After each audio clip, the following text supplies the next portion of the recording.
pelo que eu vi, queridos, aqui no que a gente vai trabalhando aqui, mesmo sem querer, né, quando a gente prega expositivamente, a gente é forçado a querer explorar o texto, né? E isso faz com que a gente gaste um tempo a mais, né, do que deveria. Talvez nos capítulos 2 e 3 a gente esteja pegue um pouco mais leve, mas a gente vai se obrigando a expor o texto, né, querendo falar de todo o texto, porque é uma pregação expositiva e fica meio estranho você acabar engolindo alguns versículos, né? Então a gente vai tendo que expor, na verdade. Bom, nós pregamos a semana passada, querido, sobre Abacuque, e eu vou ler o mesmo texto da semana passada, viu? E depois aqui eu vou fazer uma recapitulação e aí eu sigo de onde eu parei a semana passada, tá bom? Apenas os 4 primeiros versículos, ainda que a gente vai entrar hoje nos outros versículos, né? Mas olha só, sentença revelada ao profeta Abacuque. Até quando, Senhor, clamarei eu e tu não me escutarás? Gritar-te-ei violência e não me salvarás, não salvarás. Porque me mostras a iniquidade e me fazes ver a opressão? Pois a destruição e a violência estão diante de mim. Não há contendas e o litígio se suscita. Por esta causa a lei se afrouxa e a justiça nunca se manifesta, porque o perverso cerca o justo, a justiça é torcida. Pai, nós te louvamos e te bendizemos porque estamos diante do Senhor e diante da tua palavra, Senhor. E nós temos agora o privilégio e a oportunidade de estudá-la. Minha oração é que o Senhor ilumine o nosso entendimento, Pai, de maneira que possamos compreender a tua palavra, no nome de Jesus. Amém e amém. Queridos, sempre vai ser essa oração, sabe? O desejo de compreender a palavra, né? Mas vai além da ideia de compreensão, querido. A não ser que o conceito bíblico de entender, irmãos, é entender por praticar, né? Se esse é o entendimento correto, então que o Senhor nos dê graça de entender, né? Mas para que fique claro na nossa mente, para que fique claro para nós, a intenção não é só entender aquilo que está sendo dito, mas viver aquilo que é dito, ou pelo menos tomar como base aquilo que nós estamos aprendendo, querido, para que a nossa vida seja guiada, que a gente aprenda com os erros, né, que a gente aprenda com os acertos, que a gente aprenda com a história do povo de Deus, a não cometer os mesmos erros, né, e a trilhar um caminho que agrade ao Senhor. Vai ser sempre esse, querido, vai ser sempre essa a intenção do estudo bíblico, entendeu? A gente sempre vai na intenção de querer viver, de querer se aproximar de Deus, de querer agradar a Deus, de querer realmente viver para Deus. Eu creio que seja a intenção de todo filho de Deus, seja isso. Eu entendo, irmãos, que a gente passa por lutas e todo crente, se ele for honesto, ele vai confessar lutas, tempos difíceis que a gente passa, né? Até porque, querido, nós somos, eu sempre brinco, né? Eu sou uma pessoa que mesmo salva, mesmo liberta, mesmo transformada, eu ainda estou suscetível ao pecado. O pecado habita o meu corpo ainda. Então, o pecado habita em mim. Eu estou cercado de pessoas que também estão suscetíveis ao erro, algumas mais do que as outras. Eu vivo num mundo caído. Então, eu diria, é impossível a um homem de Deus viver uma vida plena nesse mundo, no sentido de santidade plena, entendeu? A gente erra, a gente acerta, a gente cai, a gente levanta, né? Mas o fato é, querido, e aqui eu chamo a sua atenção, é que deve haver no nosso coração o desejo de sempre viver para o Senhor. Mesmo que a gente erre aqui e acolá, mesmo que a gente caia uma vez ou outra, mas que tem que haver no nosso coração o desejo de viver para Deus, querido. Isso é fato, sabe, definido. Uma perspectiva que a gente não pode abrir mão de forma alguma. Porque se não houver isso, querido, né, se não houver essa intenção, se não houver o desejo, nós nunca vamos querer melhorar, na verdade, tá bom?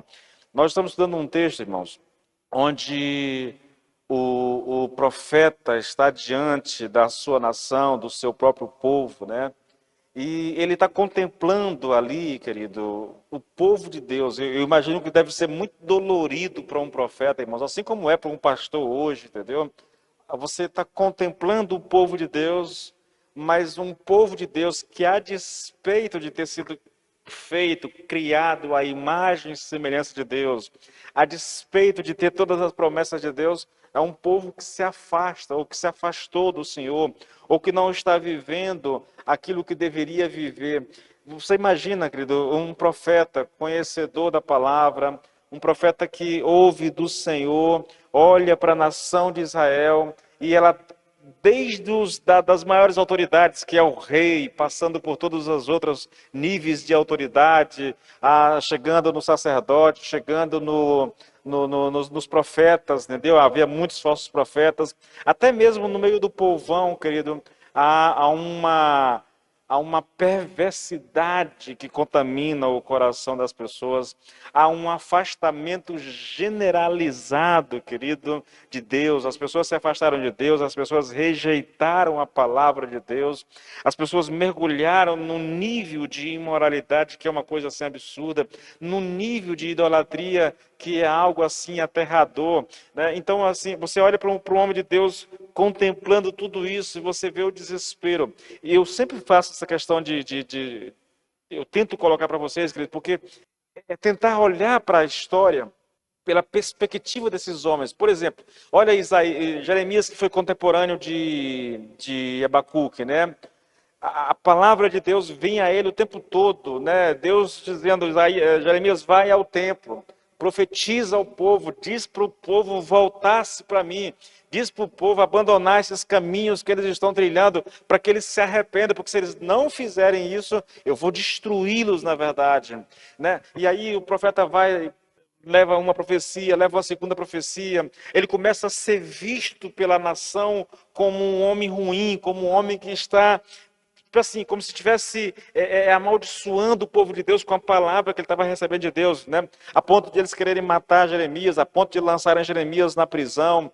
E, gente, é uma coisa assim absurda, querido.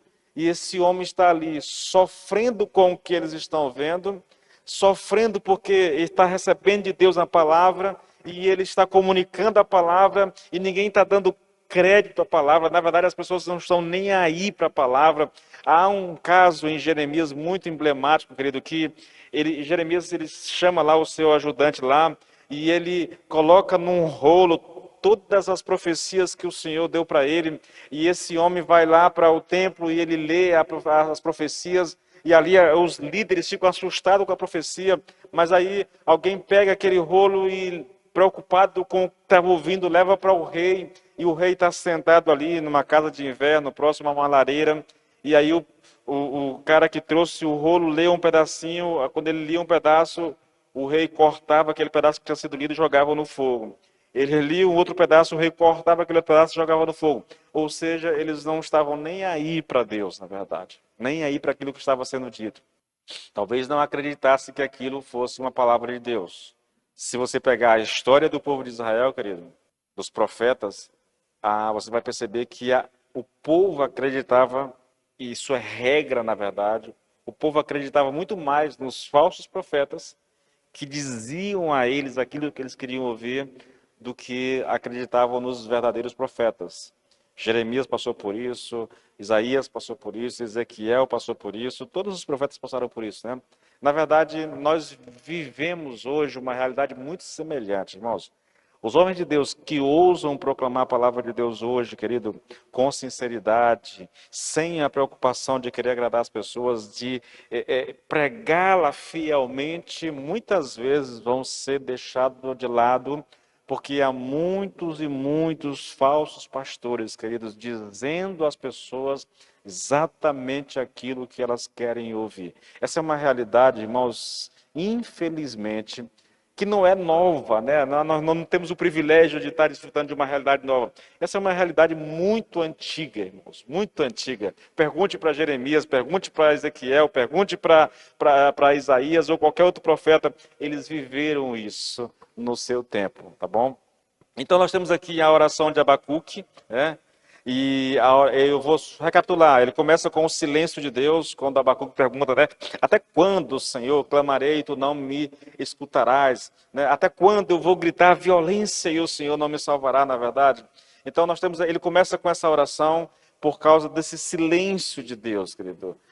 Abacuque estava vendo a situação, a calamidade que estava, né, em todos os aspectos, irmãos, moral, espiritual, tudo, um negócio estava feio, e ele vinha orando diante da situação que estava vivendo e não houve uma resposta de Deus, né?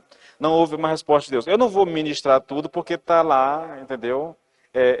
Isso está gravado, está na mensagem da semana passada. Depois nós temos o motivo pelo qual ele está clamando. Por que é que ele está clamando? O que levou o profeta a clamar? Aí nós temos os versículos 3 e 4, onde nós olhamos aqui os motivos. Eu destaco aqui as palavras iniquidades, opressão, destruição, violência, contendas e litígios. E nós temos uma noção do porquê o profeta está agonizando diante de Deus. Tá bom, queridos? Aí, irmãos, nós passamos por isso já, tá bom? E nós também falamos do o juízo iminente de Deus, baseado nessa oração do profeta, contemplando a realidade do povo de Israel, da nação de Israel, de Judá. Nós nós começamos, na verdade, a semana passada, uma leitura. A ideia era a seguinte: nós vamos olhar pelo que o profeta está clamando, para descobrir qual era a realidade que ele estava vivendo, né? Porque essa realidade vivida pelo profeta Abacuque precedeu a ira de Deus e o cativeiro. Então a ideia era a seguinte, né? Quais as condições morais e religiosas que levaram Deus a exercer sua ira sobre o seu próprio povo, enviando ele para o cativeiro e dizimando. Na verdade, a ideia, querido, se eu não me engano, é que basicamente 75%, talvez 80% da população foi dizimada por pragas, por pestes, entendeu? Por doenças mesmo, por animais selvagens, tudo ação de Deus, e pela espada. E um restante pequeno sobrou e foi levado para o cativeiro, tá bom? Então, quais eram as condições morais e religiosas que levaram Deus a agir? É lógico, a gente sabe, por isso que eu citei aqui textos né, de outros livros, porque a gente sabe que o que levou aquele povo ao cativeiro não foi só aquilo que eles estavam vivendo naquele momento. Há um histórico na vida do povo de Deus, né, um histórico de abandono de Deus, eu já coloquei aqui, né, abandono de Deus e da sua lei. Há um histórico. Isso não era uma coisa daquele momento no qual o profeta estava inserido. Há todo um histórico do povo de Deus, desde quando Deus tirou o povo do Egito, que o povo é dado, querido, a se afastar de Deus, da sua lei e voltar-se para a idolatria, que era uma coisa muito forte naquela época, tá bom? Então eu li alguns textos aqui retratando esse afastamento, na verdade, não vou ler aqui. A outra coisa foi a escalada da violência, né, que o profeta estava presenciando. E foi dito aqui, querido, né, que toda vez que um povo se afasta de Deus, irmãos, duas coisas acontecem. Na verdade, são três coisas, né? É a imoralidade, é a idolatria e a violência. É só um povo se afastar de Deus, é só um povo virar as costas para Deus, virar as costas para a sua palavra. E essas três coisas acontecem quase que simultaneamente, né? Uma escalada de violência, né? Uma escalada da imoralidade mesmo e da idolatria, tá? São ferramentas que acompanham esse abandono de Deus. E aqui nós vamos seguir daqui por diante, tá bom? E lembrando, a gente vai encerrar um pouquinho mais cedo, tá? Hoje. Então nós vamos falar agora sobre a prevalência da iniquidade. Isso aqui, nós estamos olhando o que estava acontecendo lá em Judá, em Jerusalém, o que levou Deus, na verdade, a tratar o povo de maneira tão severa, com ira, com juízo, levando eles para o cativeiro e dizimando quase toda a população. Irmãos, isso é interessante, essas coisas, sabe? É ruim pregar isso porque é uma mensagem que não traz esperança para quem ouve, né? É uma mensagem que deixa a gente pensativo, na verdade. Mas o fato é, querido, e isso seria importante se nós dessemos crédito à palavra de Deus. Por muito tempo, Deus enviou profetas ao seu próprio povo, tanto ao reino do norte, com a capital em Samaria, né, que já tinha sido destruída, que já tinha sido levado para o cativeiro. Agora, é o reino do sul, em Judá e Jerusalém, né? Que estão ouvindo a palavra do Senhor, que Deus enviou profetas, entendeu? Profetas e mais profetas para alertá-los, na verdade. Qual é o grande drama, irmãos? Tudo começa com o abandono de Deus, tudo começa com a rejeição à palavra de Deus. O povo não quer ouvir, o povo não quer praticar, na verdade, não quer obedecer a Deus. Então eles viram as costas para Deus e vão viver a sua vida por conta própria. Nós já falamos, quando isso acontece, a idolatria, entendeu? A idolatria a reina. Eu não sei se vocês têm lido, irmãos, mas eu gostaria muito de desafiar vocês, né? A quem está aqui, quem está acompanhando, quem vai ouvir isso depois. Leia, querido, a Bíblia. Leia os livros históricos, leia os profetas e você vai perceber, querido, como que o povo é dado à idolatria, entendeu? A adorar outros deuses, a buscar outros deuses. Gente, o profeta Isaías chega a descrever cenas que a gente lê assim e pensa assim, meu Deus, mas quanta tolice, quanta idiotice num ser humano. Porque o profeta diz assim, olha, Deus falando para o profeta, né? Ah, aqui parafraseando aqui, na verdade, colocando isso aqui em termos de hoje, né? Como é que o homem pode ser tão tolo assim? A ponto de ele ir na floresta, ele pega uma tora de madeira, parte dessa madeira ele pega e usa para cozinhar, e outra parte dela ele pega e molda uma entidade, um Deus. E ele vai se prostrar diante daquela entidade. Mas olha o absurdo, entendeu? A mesma madeira que ele pegou lá na floresta, ele trouxe para casa e ele usa parte dessa madeira para cozinhar, porque naquela época se usava, né? E a outra parte que sobra, ele faz um Deus para si. Pense num absurdo, querido. A gente não consegue entender isso, né?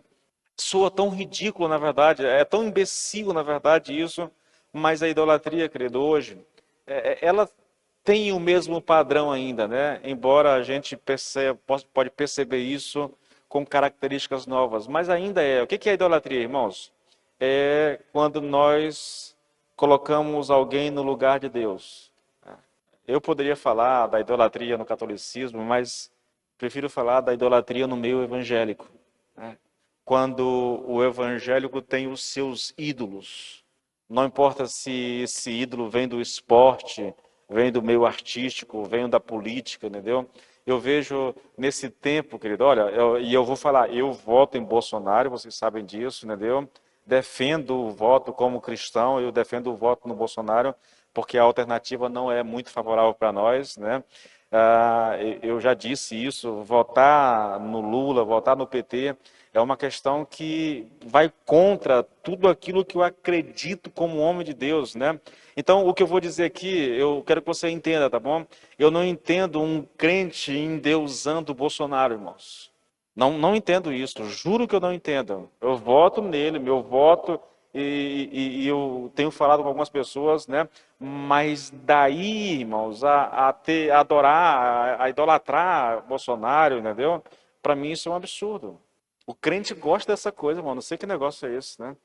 É o cantor evangélico, né? Que o cara. Eu lembro demais. Gente, isso soa ridículo, mas eu lembro num show do Novo Som, se não me falha a memória, lá em Imperatriz, de mulher no show. Eu tenho certeza que aquilo não é crente, cara. Não pode ser.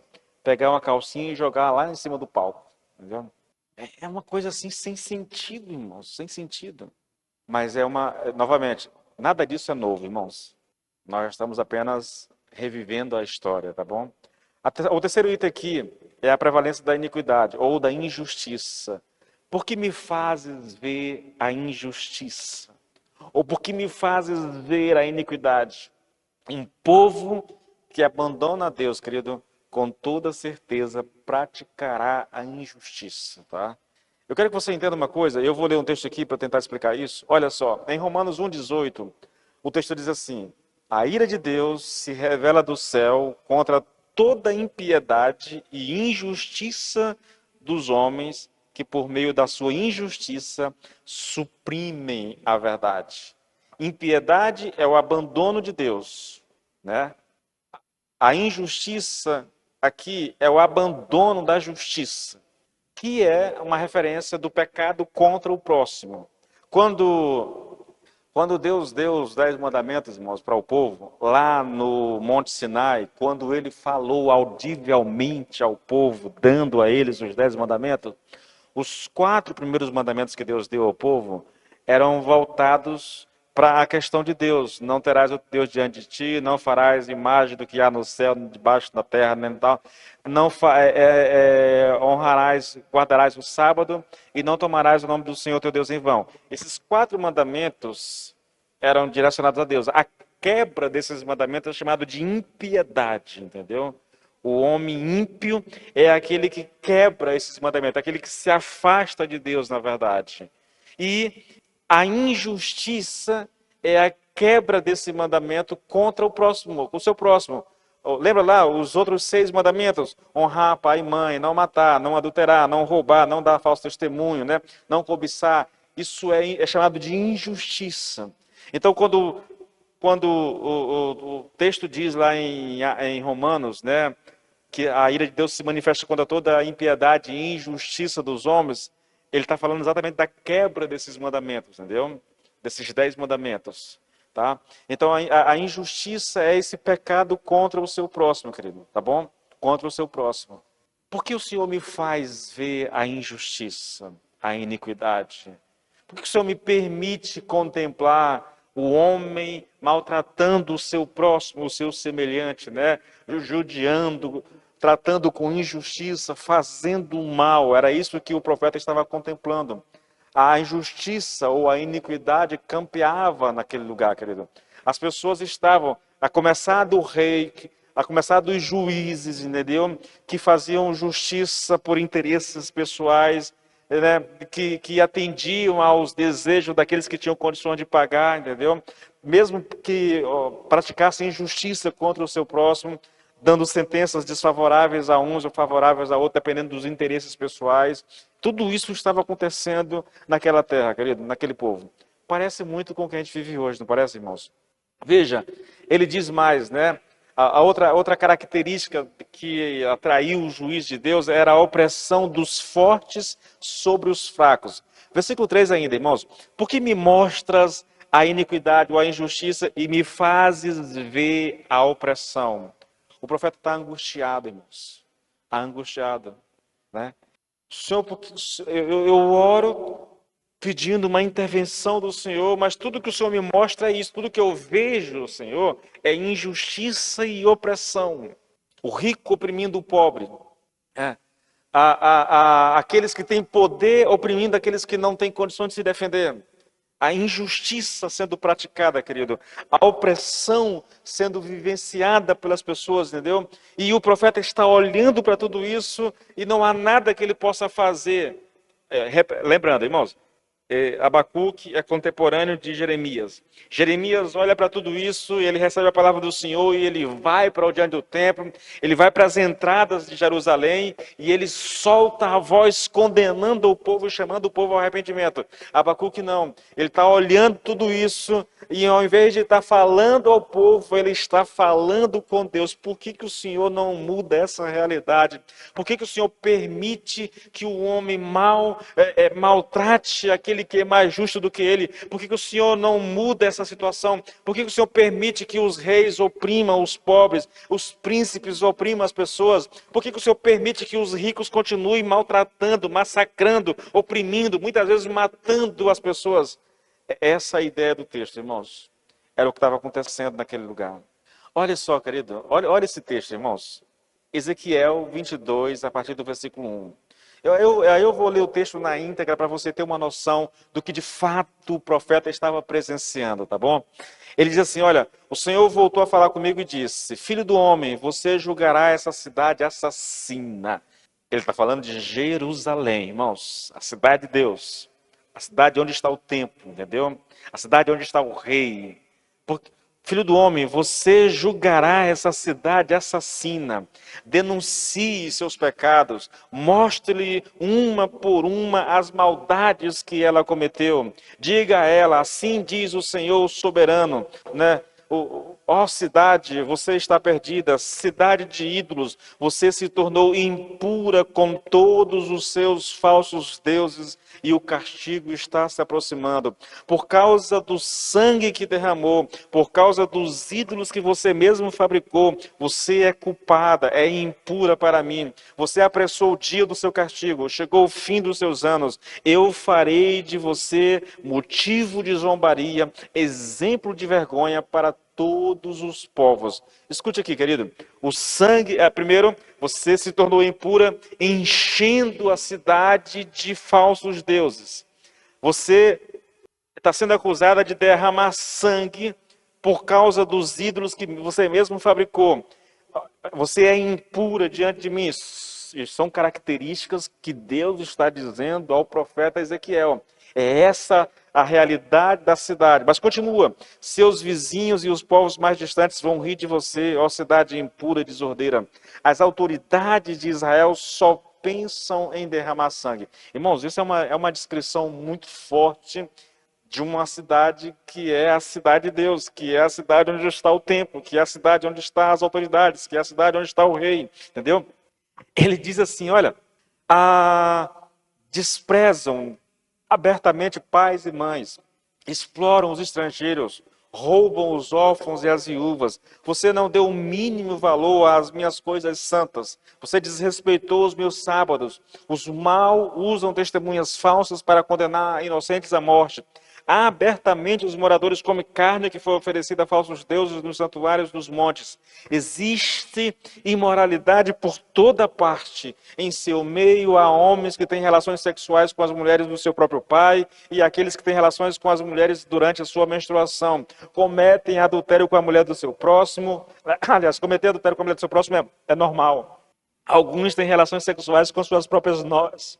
Só um pouquinho de água para esse alivio aqui, irmãos, que deu um troço aqui na garganta aqui. Outros chegam a desonrar a sua filha, a sua irmã, a filha de seu pai. Em seu meio, irmãos, escute isso, querido. É uma descrição de Deus ao profeta a respeito das condições morais e religiosas de Jerusalém. Ele diz, olha, em seu meio há assassinos de aluguel, gente que explora os pobres cobrando juros altos, visando lucro, obtendo ganhos injustos e explorando o seu próximo. Mas de mim não há ninguém que se lembre.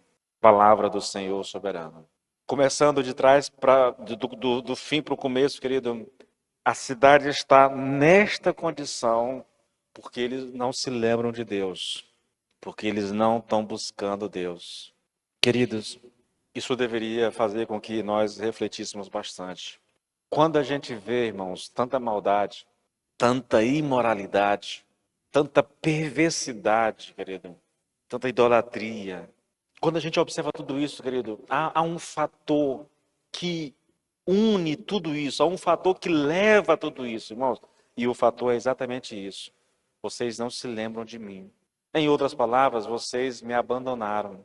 Vocês me deixaram de lado para viver a vida de vocês. Vocês deixaram a minha palavra para viver a vida de vocês. É por isso que o juízo de Deus, querido, sobre o seu povo é tão severo. É porque as pessoas, ao rejeitar a Deus, ao virarem as costas para a palavra de Deus e ao dar imagem a todos os seus desejos, queridos, elas vão mergulhar nesse nível, querido, de imoralidade, de perversidade, de maldade, de idolatria. É uma consequência natural, irmãos. Natural, na verdade. Olha a outra característica aqui, irmãos. Ruína e destruição. O profeta continua descrevendo, querido, aquilo que o levou a buscar a Deus. Pois a destruição e a violência estão diante de mim. A destruição aqui dos valores, querido, dos marcos, dos absolutos, dos princípios que regem a família, a igreja e a sociedade desembocam em desastre. Quando as pessoas viram as costas para Deus, querido, irmãos, toda a sociedade que abandona a Deus vira um caos. Isso é um fato, querido. Isso é um fato. Sem Deus, o homem não tem controle moral. Entendeu? O homem não tem controle moral. Sem os princípios divinos, querido, para reger a vida do ser humano, você pode ter certeza, querido, que a perversidade, a imoralidade, a violência, a idolatria tomará conta do coração do homem, querido. Não tenha dúvida disso. Não tenha dúvida, irmãos. Uma outra consequência são os relacionamentos destruídos. É uma consequência praticamente natural, querido. Ainda no versículo 3, o profeta diz assim, olha, há contendas e o litígio se suscita. Aqui, querido, é uma obviedade, tá bom? Quando a relação com Deus é quebrada, tudo mais será afetado, como nós vimos aqui, principalmente os relacionamentos. Isso é natural, irmãos. Se você pegar o livro de Mateus, no capítulo 22, a partir do versículo 35 em diante, olha o que está escrito lá, olha. E um deles, intérprete da lei, experimentando a Jesus, né, perguntou a Jesus, mestre, qual é o grande mandamento da lei? Olha a resposta de Jesus. Amarás o Senhor teu Deus de todo o teu coração, de toda a tua alma e de todo o teu entendimento. Este é o grande e primeiro mandamento. O segundo, semelhante a este, é amarás o teu próximo como a ti mesmo. Bom, se não ama a Deus, querido, não ama o próximo. É uma sequência natural, uma consequência natural, entendeu? Natural. Onde, querido, não há temor de Deus, onde não há respeito para com Deus, onde não há uma busca por Deus, os relacionamentos estarão fragilizados. Isso é uma realidade. Entende? Isso é uma realidade. Não amar a Deus, querido, é a mesma coisa de não amar o próximo. Quem não ama a Deus não pode amar o seu próximo. É impossível. É a palavra que diz. Na verdade, eu li recentemente o estudo de Lloyd Jones em 1 João, né? O comentário que ele fez, ele gasta uns 2 capítulos para falar disso. Se não ama a Deus, como vai amar o próximo? Entendeu? Irmãos, amar a Deus ou viver para Deus é a mola é aquilo que dá sentido a todas as outras coisas em torno da vida do ser humano. Sem isso, irmãos, sem isso, olha, sem que a gente tema a Deus, sem que a gente chame a Deus, nós perdemos qualquer bússola moral que possa existir. Você consegue entender isso? Sem Deus, o ser humano não tem bússola moral. Então, sexo para ele, tanto faz ser sexo com um animal, sexo com um parente, ou não importa se ele vai trair o amigo, a amiga, se ele vai trair o pai. Não há bússola moral na vida do ser humano quando ele não tem temor de Deus, irmãos. A gente precisa de Deus para tudo na nossa vida, entendeu? Mas principalmente por essa questão de bússola moral. É o temor a Deus que faz com que o homem ele se resguarde, entendeu? É o temor a Deus que põe, de certa forma, limites ao homem. Sem isso, querido, não há limites para o ser humano, para a perversidade, para a imoralidade, para nada no ser humano, entendeu? E sem temor a Deus, irmãos, os relacionamentos todos eles vão por água abaixo. No texto que nós estamos estudando, querido, o profeta destaca 2 graves problemas na área do relacionamento, né? Entre o povo de Deus. O primeiro é que havia contenda entre essas pessoas. Há contendas, o profeta diz, há contendas. Contenda, irmãos, é uma tensão relacional. É uma relação quebrada pela desavença. É uma disputa sem acordo. É um interesse egoísta que busca prevalecer sempre. Ou eu posso dizer que contenda é a incapacidade de olhar para a vida na perspectiva do outro, de pensar no bem do outro, de enxergar o direito do outro e de perdoar o outro, entendeu? Então, sem Deus, há contendas, há desavença, há relacionamentos quebrados, entendeu? E a outra palavra aqui, querido, é litígio. Há litígio, né? Abacuque diz, e o litígio se suscita. A sociedade de Judá, querido, ela estava dividida em várias facções. E esses diferentes grupos devoravam uns aos outros. Esses litígios aqui provocavam distúrbios na sociedade, enfraqueciam a família e minavam a vida doméstica, política e religiosa. São grupos, irmãos, grupos de interesses, entendeu? Que estão brigando entre si. É irmão contra irmão, é família contra família, entendeu? São pessoas, são juízes contra juízes, são líderes contra líderes, é profeta contra profeta, é sacerdote contra sacerdote. São grupos que estão brigando, querido, entendeu? Ou profetas contra as autoridades. São lutas, irmãos. Litígio é exatamente isso. São essas contendas que acontecem, essas divisões, essas facções, grupos que se fecham em interesse próprio e que vão peitar, desculpa a linguagem aqui, mas vai peitar qualquer um que se levante contra os interesses daquele grupo. É o que acontece quando Deus é deixado de lado, irmãos. É quando é o que acontece quando Deus deixa de lado. Eu vou parar por aqui, querido, porque aqui a gente entraria na resposta de Abacuque, mas eu vou deixar isso para a semana que vem, tá bom? Escute o que eu vou te dizer, querido. Olhe para o nosso país hoje. Olhe para o que acontece no Brasil hoje. Em todos os níveis, em todos os níveis. Vamos começar aqui, vamos lá. Olhe para a política brasileira hoje, para aqueles que são políticos, sabe? Brigas, contendas, disputas, né? Olhe para a classe jornalística no Brasil hoje, irmãos, é uma coisa vergonhosa, querido. Eu vou repetir aqui um jargão que o Paulo Figueiredo, que ele vem dizendo o tempo todo, o jornalismo brasileiro morreu, não há mais jornalismo, irmãos, não há. Há jornalistas, né? Na verdade, pessoas transvestidas de jornalistas, mas que são políticas, entendeu? Que estão guerreando pelos seus próprios interesses. Eu estava vendo uma reportagem, querido, alguém falando esses dias, a Folha, nos 4 anos no mandato do PT, ela recebeu, se não me engano, irmãos, ela recebeu, deixa eu tentar lembrar aqui, querido, tipo assim, 100 milhões, eu não é esse valor, mas 100 milhões de verba publicitária do governo federal. Chegou no governo Bolsonaro, isso caiu para 2 milhões. Consegue entender? Aí eles perderam muito da renda que tinham. Por que esse pessoal ataca o governo diariamente? Mas é todo dia uma matéria estampada com a intenção de denegrir a imagem do Bolsonaro. Por quê? Porque ele cortou a verba desse pessoal. A mesma coisa com a Globo. A mesma coisa com a Globo, com o Grupo Globo, entendeu? Cortou-se a verba, querido. Não tem verba. E aí, esses caras, porque estão sentindo no bolso, demitindo jornalista o tempo todo, demitindo o pessoal do quadro de atores o tempo todo, entendeu?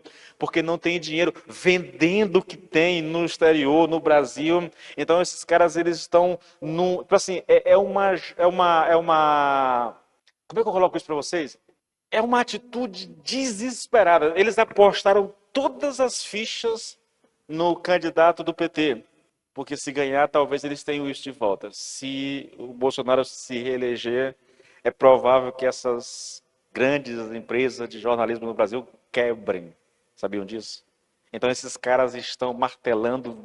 Queridos, eu não aconselho você a assistir Globo, mas se você puder pegar as informações, veja o que acontece o tempo todo. É uma coisa absurda, irmãos. É uma coisa absurda.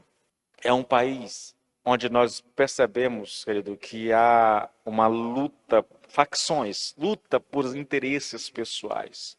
Você tem o pessoal do judiciário, você tem o pessoal da mídia, você tem os políticos, né, de esquerda, todos eles, né, alguns de centro, mas também que têm seus interesses, que não têm mais as suas indicações como tinham no passado, todo mundo brigando pelos seus próprios interesses, querido, fazendo guerra e fazendo com que outros guerreiem por causa dos seus próprios interesses. Acontecia aqui, querido, acontecia aqui, entendeu?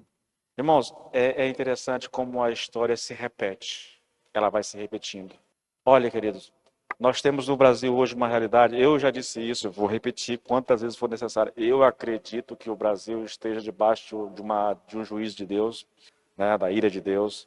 Eu acredito que nós estamos presenciando coisas, pelo menos eu presenciei coisas que eu nunca, jamais imaginei que poderia presenciar, né, coisa que a gente lê apenas em livros de ficção, né, mas que você vê acontecendo diante dos seus olhos, na verdade, aquilo que um dia foi ficção, hoje você vê acontecer diante dos seus olhos. Eu tenho visto isso, querido, e confesso que isso assusta a gente, na verdade. Mas eu queria fechar dizendo uma coisa para você, tá bom? E eu encerro com isso aqui. Quando nós deixamos Deus de lado, irmãos, tudo o que não presta se segue após isso. É você olhar para a nação de Israel, que vira as costas para Deus, É você olhar para a nação de Israel que vira as costas para a palavra de Deus, entende? E por causa disso eles se voltam para outros deuses. Por causa disso eles se voltam para a imoralidade. Por causa disso eles se voltam para a violência. E aí o que vem depois disso, irmãos, é um juízo de Deus muito severo. E deixa eu dizer uma coisa que eu vou falar semana que vem, mas eu vou adiantar aqui agora. O juiz de Deus não vem apenas sobre o seu próprio povo. O juiz de Deus vem sobre todas as nações que o rejeitam, entendeu? Você pode olhar nos livros proféticos, Ezequiel, Jeremias, Isaías, quantas profecias é dada para as nações. A própria nação da Babilônia, que vai ser usada por Deus como juízo sobre o seu próprio povo, vai receber o juízo de Deus também lá na frente. Vamos falar disso depois, tá bom? Então, Deus é um Deus que é soberano, irmãos, e que governa sobre as nações da terra, e que não permite o pecado por muito tempo. Ele tolera, mas isso tem limite. Quando o limite chega, Deus age. Foi assim que aconteceu com a nação de Israel. A terra prometida era dominada por outras nações, mas o limite daquelas nações de perversidade, de imoralidade, de idolatria, tipo assim, e isso tudo chegou no seu limite, e quando chegou no seu limite, então Deus vem sobre aquele povo e destrói aquele povo usando a nação de Israel, porque a terra prometida foi tomada dessa forma, irmãos. Né? Não era só por causa da bênção de Deus sobre a nação de Israel, porque Deus tinha uma promessa para Israel, não. Aquelas nações foram tiradas do seu lugar, da sua terra, por causa da sua própria malignidade, do seu próprio pecado. Assim como Deus faz agora com o povo de Israel. Por causa do pecado, porque eles não deram ouvido a Deus, porque eles viraram as costas para o Senhor, porque eles mergulharam de cabeça no pecado, o Senhor agora vem com juízo. Demorou muito tempo, irmãos. Mas chega o ponto em que o limite estoura, querido. E aí, quando isso acontece, o juízo vem sobre a nação de Israel. Assim como virá ou veio sobre tantas outras nações na história da humanidade, né? E vai continuar acontecendo. É por isso que Jesus Cristo um dia vai voltar para pôr fim, querido, ao pecado nesse mundo, entendeu? Vai acontecer. Isso aqui é só um reflexo, na verdade. Isso vai acontecer em nível mundial, irmãos. Pelo menos esse é o ensino das Escrituras Sagradas. Vai chegar um dia em que o juízo de Deus virá sobre a humanidade e ele destruirá essa humanidade, querido. Essa é a promessa de Deus no Velho Testamento, no Novo Testamento. É isso que nós temos ensinado aqui frequentemente. Vai haver um dia em que todo mundo prestará conta diante de Deus e eles vão pagar pelos seus pecados.